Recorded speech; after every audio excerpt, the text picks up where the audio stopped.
Assalamualaikum warahmatullahi wabarakatuh. Perkenalkan, kami dari kelompok 2 akan mempresentasikan tentang anak berkebutuhan khusus, yaitu anak tunarungu.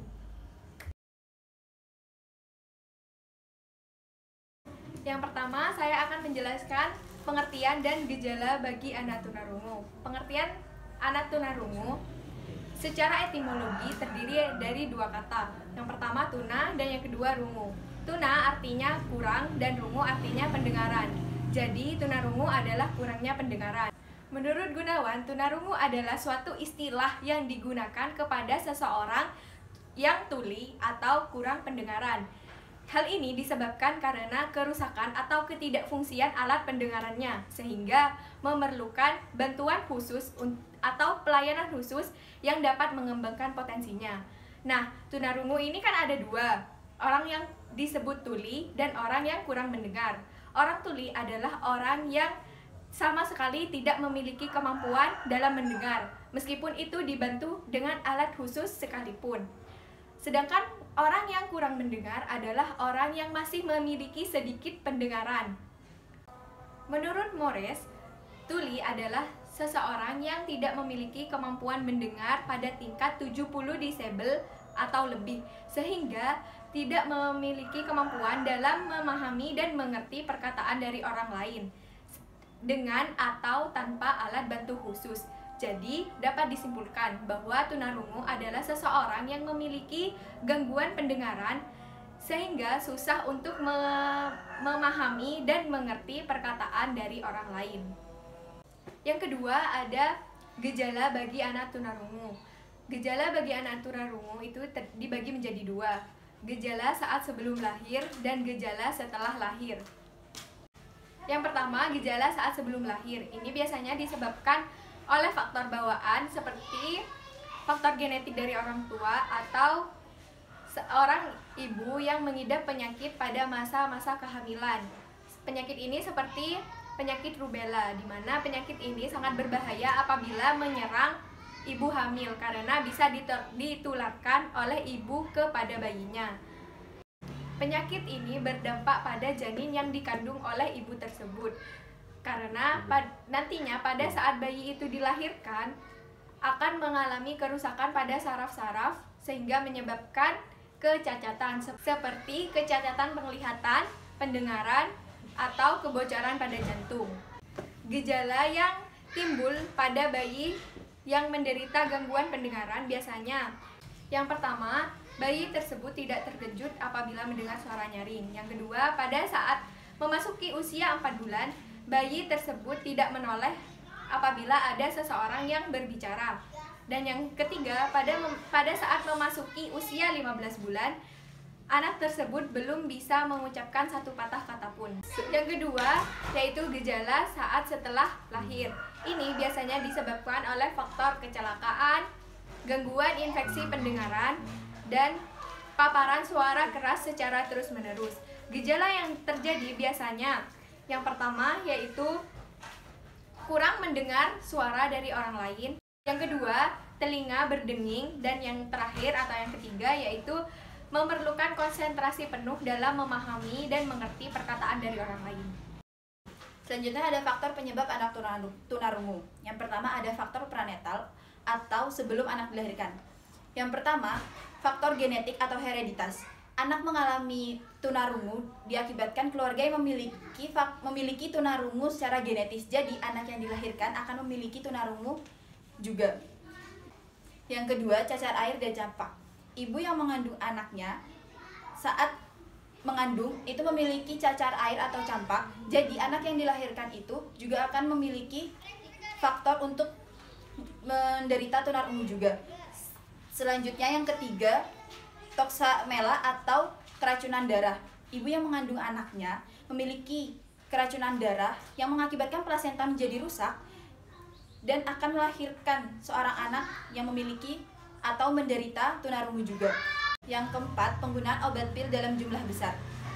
Hal ini diakibatkan ibu ingin menggugurkan janinnya, namun janin tidak jadi gugur, melainkan akan melahirkan seorang anak yang menderita tunarungu juga. Selanjutnya ada anoksia atau kekurangan oksigen. Kekurangan oksigen dapat mengakibatkan juga anak yang dilahirkan menderita tunarungu. Yang kedua, faktor neonatal saat anak dilahirkan. Yang pertama, faktor resus. Masing-masing resus memiliki resus yang normal, tapi akibat tidak memiliki kecocokan, anak yang dilahirkan akan menderita anemia dan juga sakit kuning. Hal ini dapat mengakibatkan anak menderita tunarungu. Yang kedua, anak yang prematur atau lahir sebelum 9 bulan. Anak yang prematur ini memiliki gejala yang sama seperti anak yang RH tidak sejenis dengan ibunya, yaitu memiliki gejala menderita anemia dan juga anoksia dan dapat mengakibatkan ketunarunguan juga. Ketiga, ada faktor postnatal anak sesudah lahir. Yang pertama, ada infeksi. Anak yang dilahirkan memiliki infeksi seperti campak infection atau sifilis, karena ketularan orang tuanya akan menderita tunarungu juga. Yang kedua, ada meningitis. Meningitis biasanya memiliki kelainan tuli perseptif yang mengakibatkan syaraf dari pendengarannya itu terganggu. Yang ketiga, ada tuli perseptis yang diakibatkan kelainan atau ketularan dari orang tuanya. Yang keempat, ada otitis media kronis. Cairan otitis media kronis yang mengeluarkan cairan kekuningan akan mengakibatkan tunarungu konduktif. Kelima, terjadi infeksi pada alat pernafasan. Infeksi pada alat pernafasan, misalnya membesarnya tonsil adenoid yang dapat mengakibatkan tunarungu konduktif. Yang terakhir, ada kecelakaan. Akibat kecelakaan bisa dapat menyebabkan anak menderita tunarungu juga. Selanjutnya kita akan belajar mengenai klasifikasi dari tunarungu. Klasifikasi di sini dibagi menjadi 4 kelompok. Yang pertama yaitu berdasarkan tingkat kehilangan pendengaran, yang kedua berdasarkan tempat terjadinya kehilangan pendengaran, yang ketiga yaitu berdasarkan asal terjadinya kehilangan pendengaran, dan yang keempat atau yang terakhir yaitu berdasarkan taraf penguasaan bahasa. Berdasarkan tingkat kehilangan percakapan dibagi menjadi 5, yaitu tunarungu ringan. Yang pertama yang disebut dengan mild hearing losses, yang kedua yaitu tunarungu sedang atau disebut dengan moderate hearing losses, yang ketiga yaitu ada tunarungu berat atau disebut dengan severe hearing losses, yang keempat ada tunarungu sangat berat atau disebut dengan profound hearing losses, dan yang kelima atau yang terakhir yaitu total hearing losses atau tunarungu total. Nah, untuk tunarungu yang ringan atau mild hearing losses, mereka kehilangan sekitar 15-30 desibel. Untuk kemampuan pendengaran ataupun kapasitas untuk membedakan suaranya masih normal, dan juga mereka untuk belajar menggunakan bantuan dari alat dengar atau auditori. Nah, yang kemudian ada tunarungu sedang atau disebut dengan moderate hearing losses, di mana mereka ini kehilangan sekitar 31-60 desibel, dan kemampuan pendengaran serta kecakapan mereka untuk membedakan suara hampir normal. Mereka juga dalam belajar menggunakan bantuan auditori serta visual. Selanjutnya yaitu tunarungu berat atau disebut dengan severe hearing losses, di mana mereka kehilangan sekitar 61-90 desibel. Kemudian kapasitas untuk mendengar serta kapasitas untuk membedakan suara sudah tidak ada. Mereka belajar menggunakan atau mengandalkan auditori dan juga visual. Kemampuan mereka mendengar akan menjadi normal apabila menggunakan alat bantu dengar, dan jika menggunakan alat bantu dengar, kapasitas untuk membedakan suara juga akan membaik. Selanjutnya yaitu tunarungu sangat berat atau disebut dengan profound hearing losses, di mana mereka kehilangan 91-120 desibel. Kapasitas untuk mendengar serta kapasitas untuk membedakan suara tidak ada. Mereka dapat atau belajar hanya mengandalkan alat bantu dengar. Mereka dapat mendengar dengan normal apabila menggunakan alat bantu dengar, tetapi kapasitas untuk membedakan suaranya masih tetap buruk. Yang kedua yaitu berdasarkan klasifikasi tunarungu berdasarkan tempat terjadinya kehilangan suara, dibagi menjadi 2, yaitu telinga konduktif, dan yang kedua yaitu tuli sensori. Telinga konduktif yaitu kerusakan pada bagian luar dan tengah telinga, sedangkan untuk tuli sensoris kerusakan pada bagian telinga dalam dan juga hubungan saraf otak. Kemudian tuli berdasarkan asal terjadinya kehilangan suara, dibagi menjadi 2. Yang pertama yaitu ada tunarungu bawaan, yang kedua yaitu ada tunarungu setelah lahir. Tunarungu bawaan yaitu anak yang sudah mengalami tunarungu dari sejak dia lahir. Sedangkan untuk tunarungu yang setelah lahir, yaitu mereka yang mengalami tunarungu setelah lahir, entah itu akibat dari penyakit ataupun dari kecelakaan. Yang keempat atau yang terakhir yaitu klasifikasi tunarungu berdasarkan taraf penguasaan bahasa, dibagi menjadi dua, yaitu yang pertama tuli prabahasa atau prelingual deaf, yang kedua yaitu tuli purna bahasa atau yang disebut dengan postlingual deaf.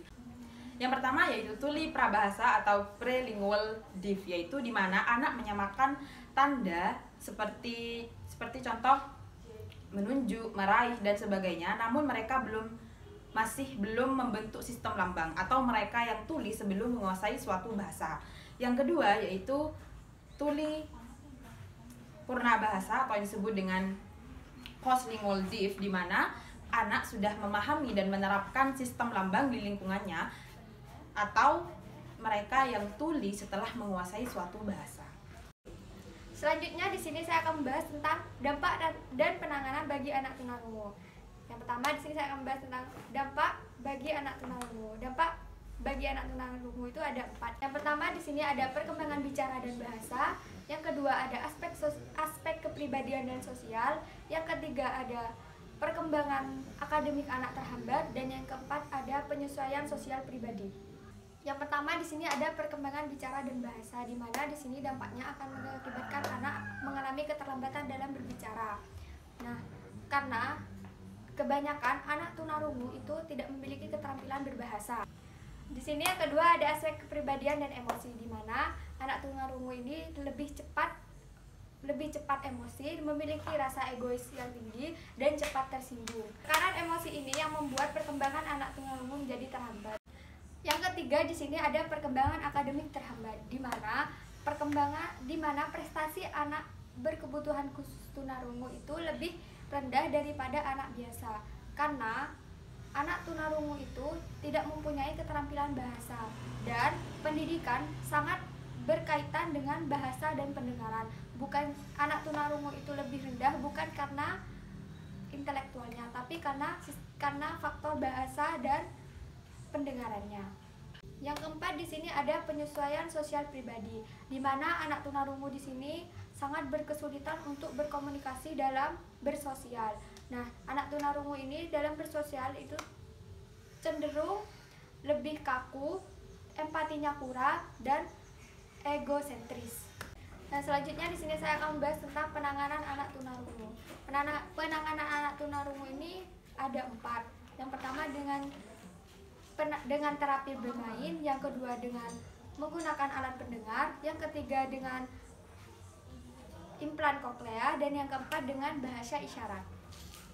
Yang pertama di sini itu dengan terapi bermain. Terapi bermain di sini yang pertama itu tujuannya untuk melatih pendengaran anak tunarungu, yang kedua agar anak tunarungu bisa membedakan suara. Permainan pertama yang bisa meningkatkan pendengaran anak tunarungu itu yaitu dengan bisa bermain kucing dan tikus. Nah, dan untuk membedakan suara itu sendiri bisa dengan telepon. Yang kedua di sini menggunakan alat bantu dengar. Alat bantu dengar ini berbentuk kecil yang bisa dipakai di luar maupun di dalam telinga. Nah, alat bantu dengar ini harus berkonsultasi dulu dengan dokter karena masih dilihat klasifikasi tunarungunya dulu.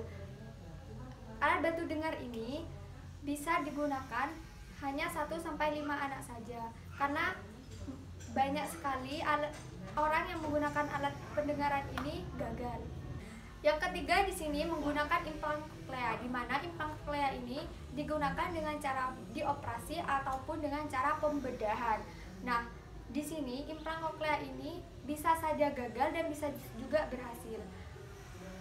Karena kebanyakan orang yang memakai implan koklea ini mengalami kegagalan, dan tidak banyak juga yang berhasil dalam menggunakan implan koklea ini. Nah, yang terakhir di sini bisa menggunakan bahasa isyarat.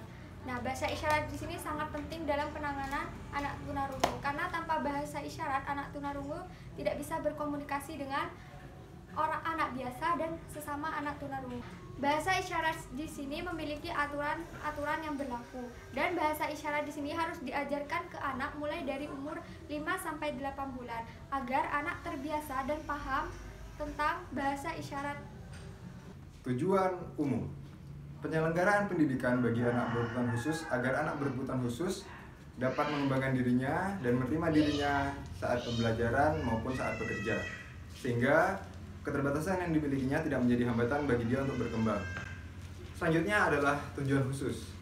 Yang pertama, melaksanakan pemerataan dan penyeluruhan pendidikan bagi anak berkebutuhan khusus di seluruh Indonesia, sehingga anak berkebutuhan khusus di seluruh Indonesia mendapat pendidikan yang layak. Yang kedua adalah meningkatkan efisiensi dan efektivitas bagi anak berkebutuhan khusus di Indonesia, sehingga mereka dapat mendapat pendidikan yang berkualitas dan dapat mengembangkan dirinya. Yang ketiga adalah menyelenggarakan perangkat pembelajaran maupun fasilitas yang dapat menunjang atau menyokong pendidikan anak berkebutuhan khusus, sehingga mereka dapat mendapatkan fasilitas yang baik. Yang keempat adalah memiliki pengetahuan, keterampilan, dan pengalaman dalam dunia kerja, sehingga anak berkebutuhan khusus dapat memiliki pekerjaan yang sesuai dengan passion mereka masing-masing. Yang kelima adalah mengarahkan dan membina anak berkebutuhan khusus agar dapat menerima dirinya, sehingga tidak menganggap dirinya memiliki keterbatasan, sehingga dia dapat berkembang di dalam lingkungan sekitar. Yang terakhir adalah agar anak berkebutuhan khusus dapat mengembangkan dirinya dengan bantuan guru dan lingkungan sekitar. Selanjutnya adalah kita akan membahas sistem dan pelaksanaan pembelajaran bagi anak tunarungu di Indonesia. Nah, sistem pembelajaran anak tunarungu atau anak disabilitas ini berbeda dengan pendidikan formal yang ada di Indonesia, sehingga mereka harus mendapatkan perlakuan khusus atau bahkan memiliki kurikulum yang khusus. Sistem pendidikan yang pertama atau bahkan yang tertua di Indonesia adalah SLB. Kepanjangan dari SLB adalah Sekolah Luar Biasa, yang dimana ditujukan untuk anak yang memiliki keterbatasan atau tuna, sehingga mereka dapat mengembangkan diri mereka di lingkungan yang mendukung mereka untuk berkembang. Yang kedua adalah SLB berasrama. Ini sama dengan SLB yang sebelumnya, tetapi perbedaannya adalah SLB berasrama memiliki asrama yang digunakan untuk tempat tinggal bagi anak-anak berkebutuhan khusus, sehingga mereka dapat menetap di suatu tempat dan mendapat pendidikan yang layak. Yang ketiga adalah kelas jauh. Nah, kelas jauh ini diperuntukkan bagi anak berkebutuhan khusus yang rumahnya jauh dari SDLB maupun SLB, sehingga mereka juga dapat mendapat pendidikan yang layak. Yang keempat adalah SDLB atau Sekolah Dasar Luar Biasa, yang diperuntukkan untuk anak berkebutuhan khusus macam-macam ya. Jadi anak tunarungu, tunadaksa, tunagrahita itu dijadikan satu atap tanpa dipisah-pisahkan gitu. Selanjutnya adalah sistem dan pelaksanaan pembelajaran terpadu. Nah, di mana anak-anak yang berkebutuhan khusus mendapat kesempatan untuk dapat belajar bersama dengan anak-anak yang bisa dikatakan normal dan dalam kurikulum yang sama. Ada 3 jenis kelas terpadu untuk anak berkebutuhan khusus. Yang pertama adalah kelas biasa, di mana mereka menggunakan kurikulum yang sama dan mendapat perlakuan yang sama. Kedua adalah kelas biasa dengan ruang bimbingan khusus, di mana ada anak yang memiliki kebutuhan khusus sehingga mendapat perlakuan yang khusus di dalam kelas yang sama. Ketiga adalah kelas khusus, di mana anak berkebutuhan khusus dapat mengembangkan dirinya dalam keterampilan non-akademik seperti olahraga, keterampilan, dan juga sosialisasi. Sekian presentasi dari kami, kurang lebihnya mohon maaf. Wassalamualaikum warahmatullahi wabarakatuh.